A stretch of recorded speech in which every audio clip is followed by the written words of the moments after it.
Allez, on est de retour pour ce 14e épisode. Les résistants du jour, Xavier Moreau, Tomasovic et Nicolas Mirkovic. Alors, Nicolas, à tout seigneur, tout honneur, comme tu arrives et que tu es le petit dernier, on va te poser la première question. L'État islamique qui, le week-end dernier, a fait une contre-offensive, finalement, qui était complètement inattendue, puisque personne ne parlait d'aggravation ou de détérioration en Syrie avec État islamique, a finalement des résultats extrêmement concrets sur le terrain. Est-ce qu'il faut véritablement commencer à s'inquiéter? Oui, on peut s'inquiéter. Déjà, on peut voir que il n'y a pas eu pas de résistance, mais de préparation. Il n'y a pas eu de fortification des villes prises. Je pense que l'armée syrienne et ses partenaires, russes, iraniens et ses différents alliés locaux ont baissé la garde, ont cru que c'était terminé. Ils n'ont pas vu que les islamistes étaient en train de se préparer, qu'ils recevaient de la formation et de la Turquie et même de l'Ukraine. On a appris ça cette semaine. Et qu'en peu de temps, en effet, des grandes villes comme Alep, comme Hama, sont prises par ces groupes. Et donc, c'est assez inquiétant parce que ça peut vouloir dire que ces groupes n'ont pas été, enfin, ça veut dire que ces groupes n'ont pas du tout été décapités, que leur renseignement n'a pas été bon et qu'il y a deux grandes villes qui viennent d'être prises par ces groupuscules qui peuvent fondre sur Damas, sur d'autres villes. C'est un point négatif, clairement, pour Damas. Mmh. Xavier, c'est quoi l'état militaire à peu près actuel en Syrie? Comment ça se fait qu'il n'y Euh, a aucune capacité à freiner cette offensive de l'EI qui doit pas non plus être en extrêmement bon état militairement? alors déjà, c'est pas le I a priori d'après. Je suis pas spécialiste de la Syrie comme je suis de l'Ukraine, mais c'est pas l'État islamique. L'État islamique, il est plutôt à l'est. Là, ce à quoi on a affaire, c'est plutôt Al-Qaïda, c'est-à-dire une émanation du front Al-Nusra qui, si on en croit Laurent Fabius, faisait du bon boulot à l'époque. Et ce qu'on observe effectivement, c'est qu'ils sont bien préparés. Ils utilisent les enseignements de la guerre en Ukraine, c'est-à-dire des drones. On le voit même dans leur équipement, hein, la manière dont ils sont habillés. Visiblement, c'est une opération qui est très bien préparée, qui est préparée depuis longtemps. Je crois que c'était dans le Los Angeles Times où il était écrit que finalement, c'était les gens formés par la CIA qui tuaient, c'est-à-dire donc Al-Nusra, Al-Qaïda, qui tuaient des gens formés par le Pentagone, c'est-à-dire les Kurdes en fait, puisque Ouais. il est question de ça aussi. La situation sur le terrain, elle est mauvaise. Cela dit, d'après ce que j'ai vu, encore une fois, je regarde, hein, je suis pas, j'ai pas de renseignements particuliers, mais il y a 30 000 hommes, c'est-à-dire que c'est pas grand-chose. Ils avancent extrêmement vite, donc ils doivent avoir des problèmes logistiques. Je pense que ce que fait aujourd'hui l'armée syrienne avec ses alliés iraniens et russes, c'est essayer de raccourcir le front. Donc ils ont pris le parti de ne pas tenir les grandes villes parce que sinon vont se faire déborder, ils sont pas capables de le faire. Donc je pense qu'il y a de quoi s'inquiéter. Il y a de quoi s'inquiéter pour les chrétiens d'Orient. Et alors là, le problème, c'est que du côté de la presse, ça je voudrais quand même le dire, du côté de la presse, des médias de grand chemin, on a ce qu'on appelle les droitardés qui considéraient que Netanyahou protégeait la chrétienté. Et là, on voit que finalement, il est allié. Ça, comment dirais-je, le fait que le Hezbollah soit mobilisé au Liban, eh bien, ça permet à ses alliés islamistes, au contraire, de menacer, y compris les chrétiens d'Orient. Donc moi, c'est ça qui m'inquiète. Du côté de l'armée syrienne, il y a des plus, c'est-à-dire notamment l'appui de l'aviation russe. Et comme on le voit là, l'aviation russe n'a pas en face d'elle une défense antiaérienne comme il y a en Ukraine. Donc ils peuvent aller faire de l'appui au sol très près. Mais cela dit, à un moment ou à un autre, il faudra que l'armée arabe tienne ses positions et de manière cohérente et qu'elle ne parte pas. Et ça révèle quand même une crise au sein du pouvoir de Bachar el-Assad. Puisque de ce que je vois à Alep ou à Hama, bon, je ne dirais pas que les populations ont accueilli avec des fleurs les djihadistes, mais globalement, les soldats, en tout cas, ne se sont pas défendus. Ils ont abandonné du matériel. J'ai vu, ils ont abandonné du matériel russe, notamment des systèmes antiaériens, sans même les détruire. Normalement, quand vous êtes en train de vous replier, vous détruisez. Donc, il y a des comportements de l'armée arabe qui sont quand même Beau d'interrogation. ouais, vraiment, je dirais, ça rappelle Laurence d'Arabie, hein, les piliers de la sagesse. C'est qu'en fait, c'est dans ces régions-là, bah, on se bat, et c'est des raids, puis ça part d'un côté, ça repart de l'autre. On n'a pas, il y a pas, on se bat pas à l'européenne, c'est-à-dire quand vous donnez l'ordre à des soldats français, russes, ukrainiens ou allemands de tenir une position, ils la tiennent. Ils partent pas en courant. Et là, on s'aperçoit que finalement, ça va être dur d'avoir une ligne de front, je dirais, stabilisée. À mon avis, Homs, c'est quand même là c'est là que les choses vont devoir se stabiliser parce que notamment à l'ouest, vous avez Tartous, le port où sont présents les Russes. Et donc, si les djihadistes prennent Homs, ça va avoir des conséquences graves pour Damas et pour Tartous. Donc, je pense que c'est là que l'armée arabe va essayer de faire quelque chose avec les Russes et les Iraniens ou les Irakiens chiites, on va dire. Alors, on va continuer à en parler, mais c'est vrai que c'est pas très rassurant ce que tu nous dis. Thomas, c'est quoi les conséquences potentielles d'un effondrement de la Syrie pour l'Europe, pour le Caucase? Est-ce que potentiellement on peut revenir vers des vagues de terrorisme? Ça c'est possible. Alors c'est vrai que je veux juste revenir sur le point. Effectivement, c'est pas l'État islamique.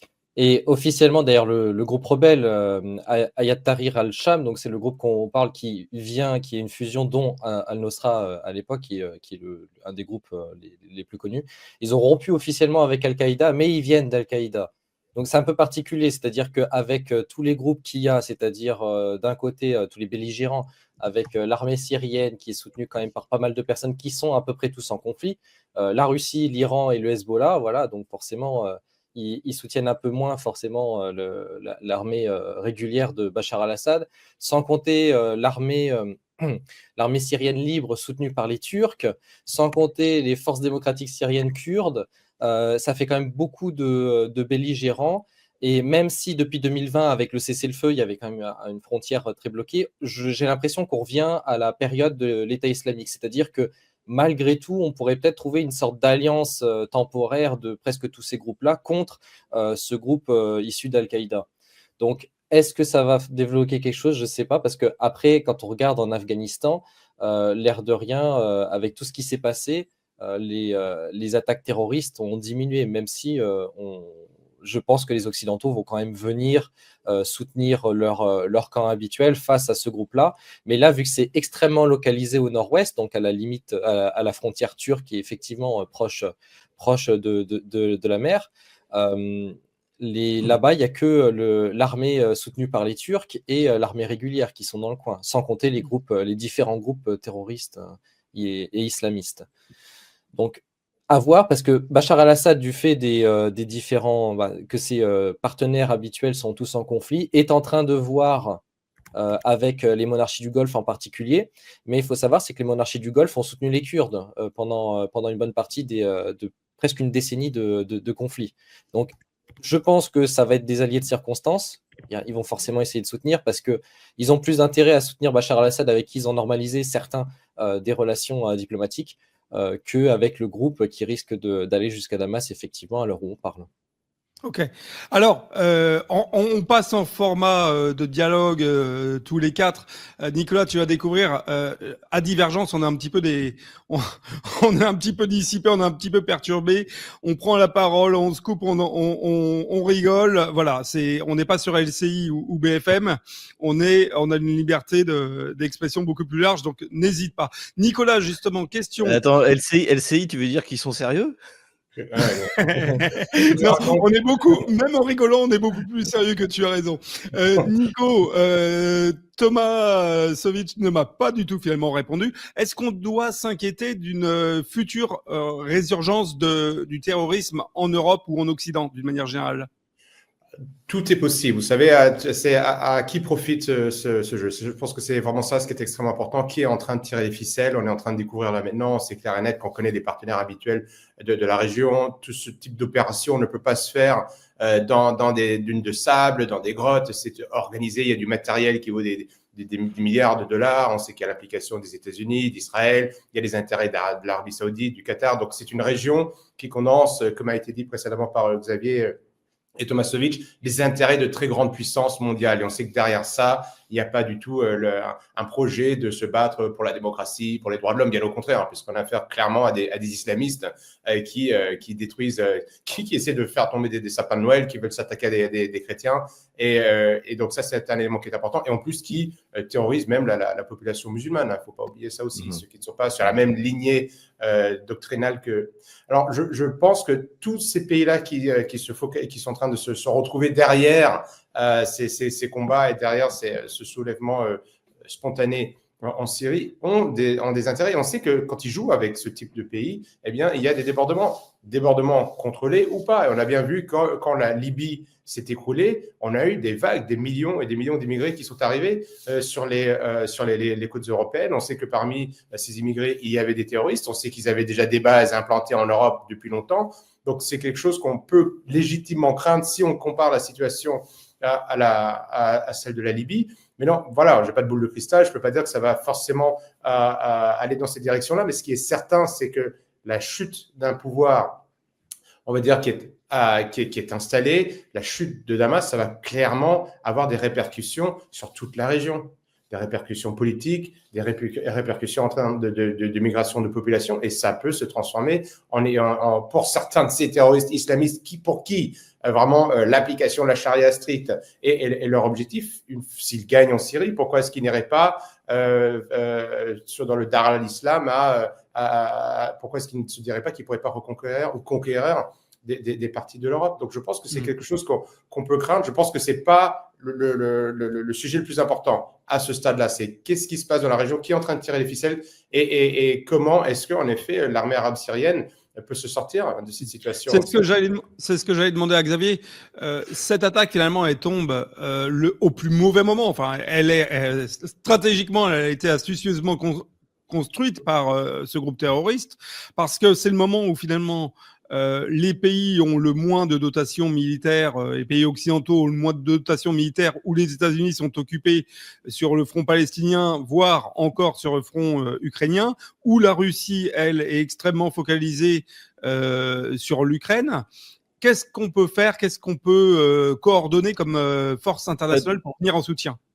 Déjà, on va voir, c'est qu'il y a une réunion au niveau des ministres des Affaires étrangères entre les signataires de l'accord d'Astana, donc c'est-à-dire l'Iran, la Turquie et la Russie. Or, ce qui est intéressant, c'est que même si on sait que la Turquie est sans doute derrière, alors c'est pas forcément elle qui tire toutes les ficelles, mais en tout cas elle laisse faire, puisque les djihadistes viennent d'une zone qui est en partie contrôlée par la Turquie, mais ni l'Iran ni la Russie n'ont incriminé la Turquie.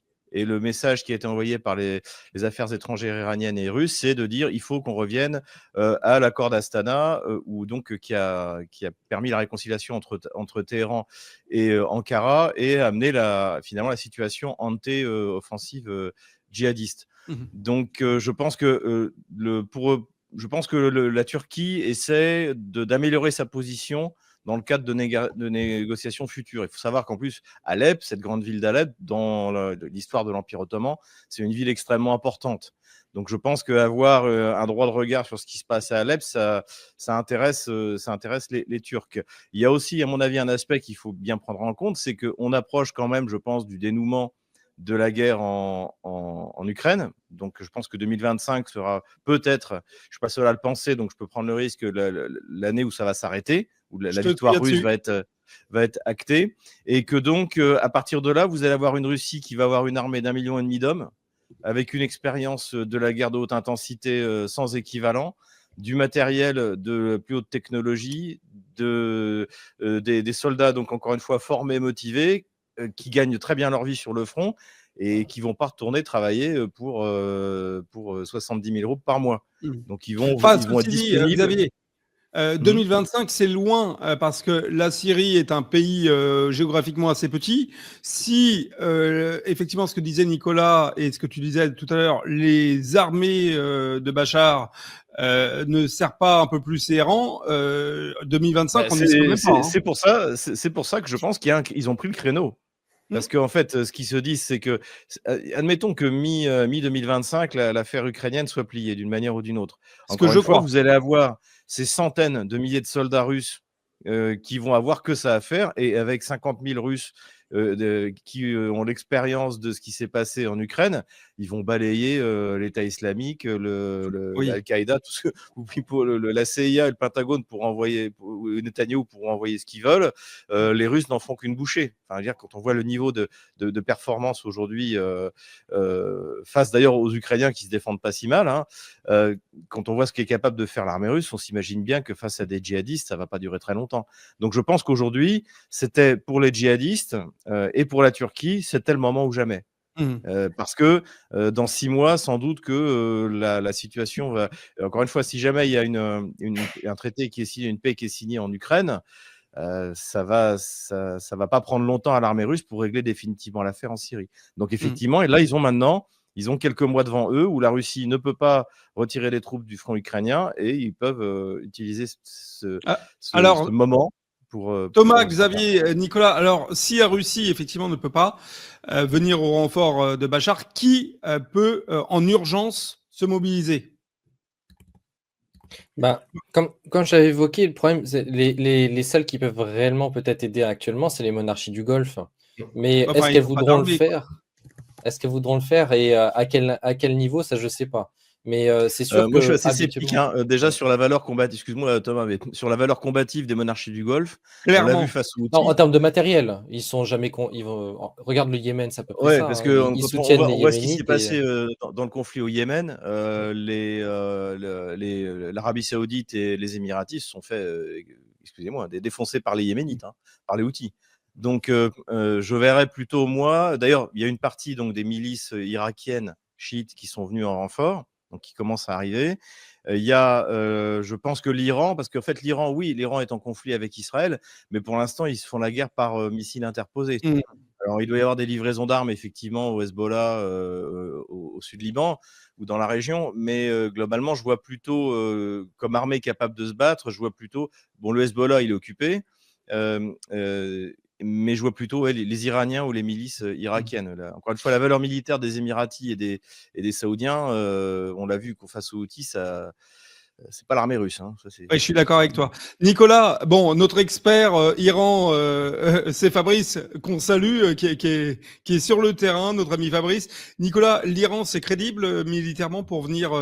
moi, je suis circonspect, on en parlait la semaine dernière avec justement Fabrice, Thomas et Xavier dans cette émission. Moi, je suis circonspect sur la véritable valeur de l'armée iranienne.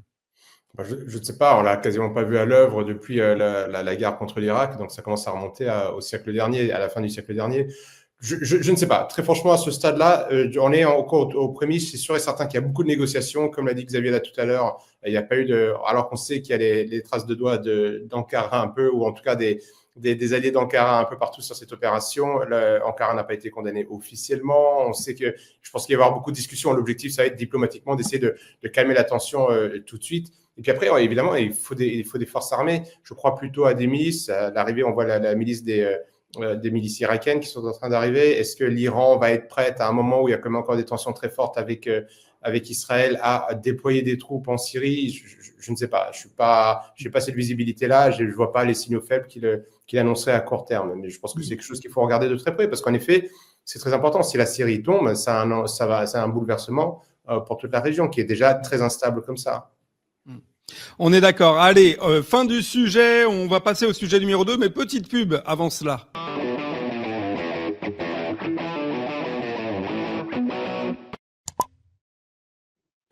Allez, pour cette petite pub, Xavier, est-ce que tu as, parce qu'on m'a demandé chez Géopolitique Profonde de faire de la pub, voilà. Est-ce que tu as, par le plus grand des hasards, un magazine sous la main? Alors, Géopolitique Profonde, abonnez-vous.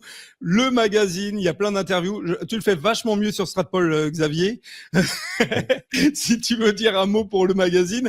Et moi, je vais dire qu'en attendant, au-delà du magazine, abonnez-vous sur la chaîne télé, abonnez-vous sur le Twitter, que ce soit de GPTV ou de Divergence. Il y aura tous les liens en bas de la vidéo. Et pour le magazine, alors quels sont les auteurs Xavier, qui écrivent régulièrement dans le magazine? Là, ce que j'ai montré, c'est parce que je l'ai pas en format. Il existe en format papier ou en format numérique. Donc là, celui que j'ai montré, c'est celui du mois de septembre, puisque en format numérique, j'ai le dernier du mois de novembre et le mois de décembre doit arriver. Bah, moi, il y a des gens que j'aime bien dedans, hein. Il y a notamment, je cite souvent Laurent Ozon, Frank Pengham soi-même. Et puis, surtout, c'est des sujets qui sont intéressants sur les questions économiques, notamment sur la débancarisation. Et alors, je sais que c'est pas le sujet aujourd'hui. Moi, j'en parle dans mon bulletin à sortir, le bulletin 215, mais notamment ce qui vient de se passer avec la séquence Bitcoin, je dirais. On a eu d'un côté l'élection de Trump qui a fait bondir le Bitcoin parce que Trump a l'intention de faire un fonds de réserve en Bitcoin, puisque les États-Unis sont les premiers détenteurs de Bitcoin. Et là, on a eu hier Vladimir Poutine qui a évoqué l'utilisation du Bitcoin. On sait que maintenant c'est légal en Russie pour les paiements internationaux et contre lesquels on ne peut rien, puisque en fait le Bitcoin vous ne pouvez pas le bloquer. C'est ce qu'il a dit, Poutine, d'ailleurs. Et donc c'est ce qu'il a dit. Et donc immédiatement le Bitcoin a bondi, a dépassé les $100 000. On est à $103 000 quand même. C'est assez exceptionnel. Donc voilà, c'est des sujets qui sont abordés, qui me passionnent sur géopolitique profonde. C'est tout ce qui est débancarisation et le fait que d'utiliser les nouvelles technologies pour s'affranchir déjà de la censure en matière de liberté d'expression et puis également de la toute-puissance d'un État qui voudra mettre la main sur vos économies pour pallier son incompétence de gestionnaire. Et vous appelez à la mise en place d'un euro numérique. Absolument. Nos élites déroulent leurs plans contre nous. Mais nous aussi on a des plans contre eux. Déjà au travers de nos émissions avec une revue de presse économique pour faire le point avec vous, puis dans notre revue mensuelle avec des analyses financières et des solutions de décentralisation, et surtout dans notre stratégie anti-CBDC. Plus de 3 heures de contenu exclusif et gratuit pour apprendre concrètement à préserver votre épargne. Au programme, protection anti-crise, anti-banque, anti-État et bien d'autres solutions. Le temps joue contre nous, mais on peut se défendre.